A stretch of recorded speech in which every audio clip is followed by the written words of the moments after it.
इस वक्त एक बड़ी खबर सामने आ रही है। बीएसएफ ने पाकिस्तानी शहरी को मार गिराया। हीरानगर सेक्टर में देर रात बीएसएफ की कार्रवाई हुई है। पाकिस्तानी शहरी के पास से मंशियात भी बरामद हुई है। एसएसपी कठुआ ने बयान दिया है कि पाकिस्तानी शहरी के पास से मंशियात जब्त की गई है। काफी अहम खबर आपको बता रहे हैं। बीएसएफ ने पाकिस्तानी शहरी को मार गिराया है। हीरानगर सेक्टर में देर रात बीएसएफ की ये कार्रवाई हुई है, जिसमें पाकिस्तानी शहरी के पास से मंशियात जब्त की गई। एसएसपी कठुआ का बयान।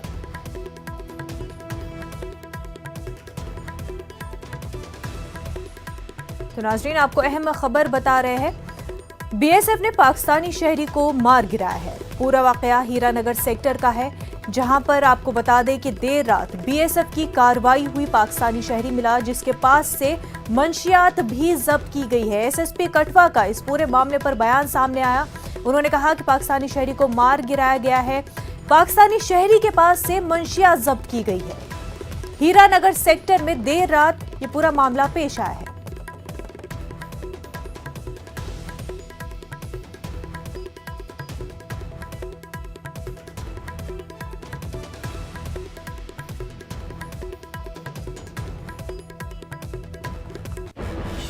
इस वक्त एक और बड़ी खबर आपको बता दें। पाकिस्तान के दारुल हुकूमत में जलजले के झटके महसूस किए गए। इस्लामाबाद में जलजले के झटके महसूस किए गए हैं। रेक्टर स्केल पर जलजले की शिद्दत 4.5 रिकॉर्ड की गई है।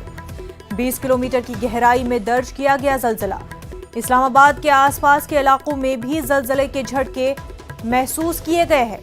एक और अहम खबर आपको पाकिस्तान के हवाले से बता रहे हैं। पाकिस्तान के दारुल हुकूमत में जलजले के झटके महसूस किए गए हैं। इस्लामाबाद में जलजले के झटके महसूस किए गए हैं।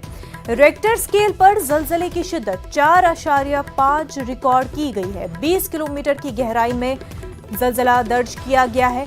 इस्लामाबाद के आसपास के इलाकों में भी जलजले के झटके महसूस किए गए।